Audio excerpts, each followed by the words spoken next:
Hey, welcome back. Today we're making chai carrot crisps. These are delicious and super easy.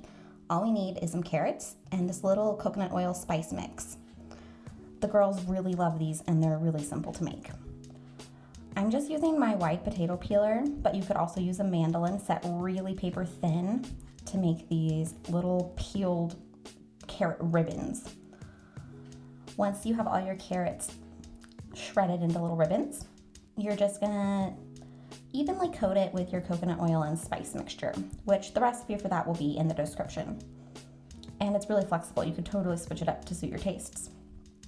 We're gonna toss that until everything's kind of evenly coated. And once it is, we're just gonna start laying them out on our dehydrator trays.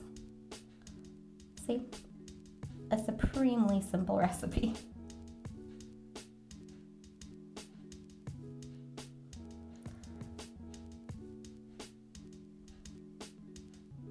All right, our finished product. Check these out. They are super cute, crispy. Like I said, the girls just really love them. They're almost like candy, and they store for about a month. Enjoy.